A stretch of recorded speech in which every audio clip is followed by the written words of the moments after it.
Αυτό φαίνεται πολύ έντονο σε εσένα. Αχ, Χρήστο μου, σε ευχαριστώ. Είναι πολύ σημαντικό να ακούω μια καλή κουβέντα για τις μαγειρικές μου έτσι γνώσεις και εμπειρίες. Ωραία. Λοιπόν, το έχουμε βγάλει το κοτόπουλο λοιπόν το στήθος σε ένα απορροφητικό χαρτί. Γιατί, επειδή όπως είπες και πριν, δεν θέλουμε πολλές θερμίδες. Σωστά, ό,τι μπορούμε να το γλιτώσουμε. Όλα τα λάδια πάνω στο πιάτο. Πολύ ωραία. Στη συνέχεια το βάζουμε σε ένα ταψάκι. Ναι, κάτσε να το φέρω εδώ να το βλέπουμε. Ναι. Ωραία. Και θα το βάλουμε για 5 λεπτά σε δυνατό φούρνο, δηλαδή γύρω στους 180 με 200 βαθμούς, για 5 λεπτάκια επαναλαμβάνω. Έτσι σκέτο ή με κάποια. Δεν χρειάζεται τίποτα. Απλά για να διασφαλίσουμε ότι έχει γίνει και μέσα, έτσι. Ωραία. Μόνο για αυτό το λόγο γίνεται. Λοιπόν, πάρα πολύ ωραία. Να το βάλω εγώ μέσα. Και νομίζω ότι σε αυτό το σημείο μπορούμε να περάσουμε αφού το βάλω μέσα. Είπαμε σε τι θερμοκρασία? 180 με 200 βαθμούς. Ναι. Ωραία, λοιπόν, και πάμε να δούμε, Χρήστο μου, και την καρτούλα, να ξέρουμε ακριβώς τι πρέπει να έχουμε ψωνίσει για να φτιάξουμε αυτό το ιδιαίτερο φιλέ το κοτόπουλο με το γεμιστό. Να το συνεχίσουμε και να προχωρήσουμε μετά και στη δεύτερη συνταγή μας. Γεμιστό κοτόπουλο με τυριά. Ένα στήθος κοτόπουλου, 30 γραμμάρια ρικότα, 30 γραμμάρια παρμεζάνα, 50 γραμμάρια φρυγανιά τριμμένη, 50 γραμμάρια αλεύρι, 2 αυγά, 125 γραμμάρια σπαγκέτι, 40 γραμμάρια πέστο βασιλικού, 60 ml κρέμα γάλακτος, 30 γραμμάρια παρμεζάνα τριμμένη, 6 ντοματάκια τσέρι. Ψήνουμε για 5 λεπτά στους 180 βαθμούς.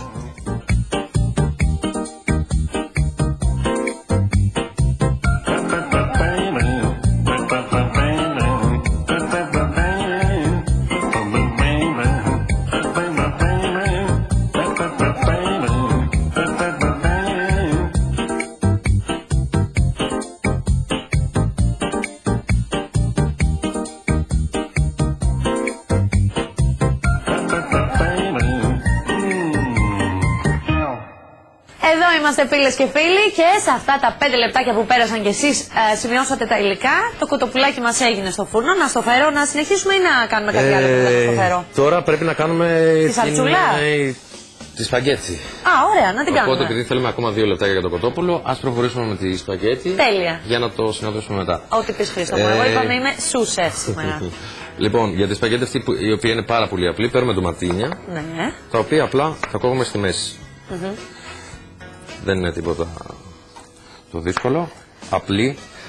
Βασικό πράγμα στις συνταγές, δεν πρέπει να αναμειγνύουμε και να γινόμαστε πολύ πολύπλοκοι. Πρέπει να αφήνουμε τις γεύσεις να αναδεικνύονται μόνο. Επειδή αυτή τη στιγμή λοιπόν έχουμε ένα κοτόπουλο που ήδη έχει μια έντονη γεύση. Έχει και τη ρικότα, έχει και τα τυριά. Σίγουρα έχει και τη γεύση από την κρούστα. Θέλουμε να το γαρνίρουμε με κάτι πιο light που να μην σκεπάζει τη γεύση του. Συμφωνώ μαζί σου. Λοιπόν, έχουμε κόψει μερικά ντοματίνια. Πολύ ωραία. Και σε ένα τηγάνι με λίγο ελαιόλαδο θα σοτάρουμε. Πολύ ωραία. Κάνεις και τα κόλπα. Και τα κόλπα, έτσι, τα μαγειρικά. Έτσι. Να δείξουμε ότι είμαστε. Να σου πω, εμείς έχουμε φέρει τώρα το πέστο το έτοιμο, που και βέβαια μπορούμε να το βρούμε σε οποιοδήποτε σούπερ μάρκετ. Αλλά πες μου λίγο αν θέλουμε να κάνουμε το δικό μας, θέλουμε βασιλικό, σκόρδο, λάδι. Είναι πολύ απλό.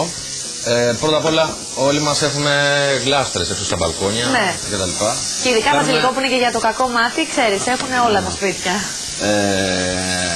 Φέρουμε πλατήφυλλο, βασιλικό, κουκουνάρι. Α, κουκουνάρι, μπράβο, το είχα ξεχάσει. Σκόρδο. Λάδι. Παρμεζάνα. Και λάδι. Ο τρόπος είναι σε ένα μπλέντερ. Το χτυπάμε καλά. Τα φύλλα του βασιλικού, γίνονται ένας πολτός. Στη συνέχεια την τριμμένη παρμεζάνα, το κουκουνάρι. Συνεχίζουμε να πολτοποιούμε αυτό. Τα σκόρδα, στα οποία έχουμε βγάλει τη φύτρα. Γιατί στο σκόρδο, όλο αυτό που λέμε μυρίζω ή η δυσπευσία ή η κακή γεύση του είναι η φύτρα. Το σκόρδο από μόνο του δεν έχει πάρα πολύ ωραία γεύση. Και την ώρα που έχει γίνει πολτό, σιγά σιγά ρίχνουμε ελαιόλαδο κάνοντας μια κλωστούλα πάνω από το. Πώς το περιγραφικά μου τα είπε, είναι έτοιμο να το κάνω. Λοιπόν, έχουμε σοτάρει εδώ τα ντοματίνια μας. Πάμε να συνεχίσουμε, Χριστό μου. Εδώ θα μπορούσαμε να βάλουμε και λίγο ζωμό κοτόπουλου, δηλαδή να το σβήσουμε, αλλά και να μην βάλουμε δεν πειράζει. Ωραία. Στη συνέχεια προσθέτουμε το πέστο. Ωραία. Το οποίο είναι αυτό που περιγράψαμε, είναι αυτό. Ακριβώς. Το οποίο το βρίσκουμε και έτοιμο. Και έτοιμο αν θέλουμε έτσι να γλιτώσουμε τη διαδικασία. Αλλά δεν υπάρχει και κανένας λόγος να το πάρουμε έτοιμο. Δηλαδή είναι πάρα πολύ απλό. Μπορούμε να κάνουμε και το δικό μας, φυσικά. και μπορούμε να το αποθηκεύσουμε και για πάρα πολύ μεγάλο χρονικό διάστημα. Α, ναι, στο ψυγείο με μια μεμβρανούλα. Ναι, γιατί είναι το ελαιόλαδο. Σωστό. Που το διατηρεί. Λοιπόν, προσθέτουμε και την κρέμα. Πολύ ωραία. Και κάνουμε μια σαλτσούλα. Πάρα πολύ ωραία. Στη συνέχεια έχουμε βράσει τα μακαρόνια.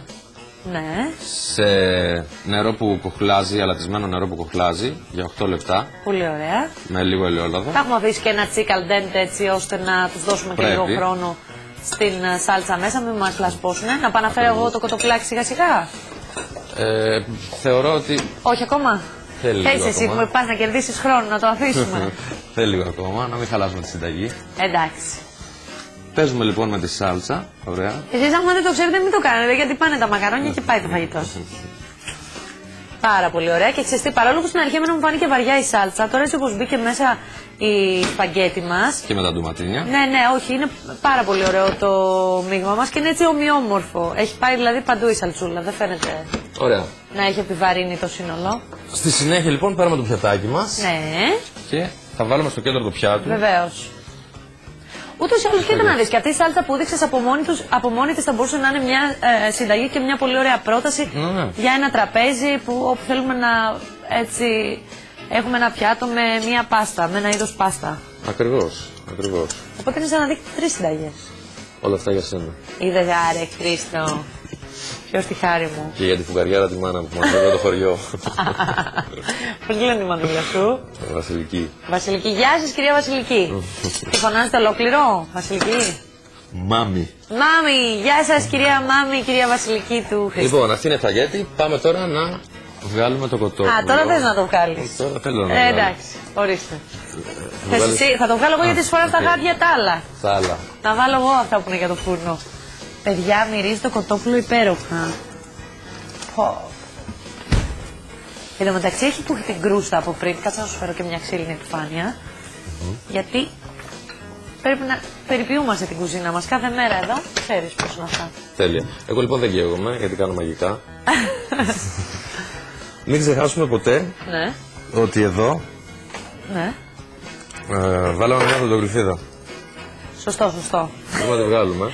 Γιατί θα έχουμε κανένα τύχημα. Εγώ την πρώτη φορά που είχα φτιάξει ρολό με φιλέ είχα ξεχάσει να βγάλω το φιλέο. Το μουσέρου είναι αυτό σου λέω μόνο. Στη συνέχεια λοιπόν αφού το βγάλαμε μπορούμε να κόψουμε ή σε 4 κομμάτια ή σε 2. Για δείξτε το μας να δούμε πώς θα φανεί.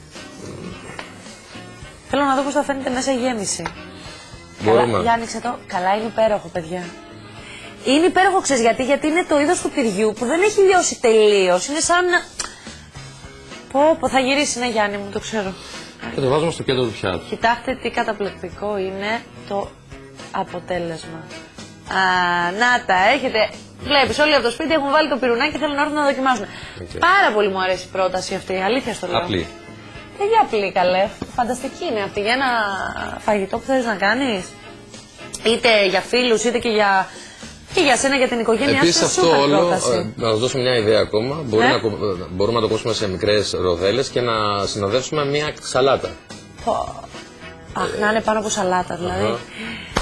Λοιπόν, Χρήστο μου, πρέπει να ξεκινήσουμε την άλλη για να προλάβουμε να τη δείξουμε και αυτή έτοιμη. Είναι τα καλαμαράκια με την τηγανίτα πατάτας. Ακριβώς. Λοιπόν, τι χρειαζόμαστε? Χρειαζόμαστε πατάτα. Ωραία. Την καθαρίζουμε την πατάτα χωρίς να την πλύνουμε. Βασικό. Χωρίς να την πλύνουμε. Γιατί αν την πλύνουμε θα φύγει το άμυλο και δεν θα κολλήσει σε αυτό που πάμε να κάνουμε, δηλαδή στην τηγανίτα. Ναι, απλά την καθαρίζουμε καλά για να μην μείνει καθόλου χωματάκι από τη φρύδα της, έτσι. Μπορούμε λίγο να τη σκουπίσουμε με νερό, με ένα πανάκι, αλλά δεν πρέπει να τη βάλουμε σε νερό. Κατάλαβα, να μην την αφήσουμε σε μια λεκανίτσα με νερό όπως κάνουμε συνήθως δηλαδή. Παίρνουμε τις πατάτες λοιπόν ή στον τρίφτη, τις κόβουμε σε μικρές λεπτές φέτες. Πολύ ωραία.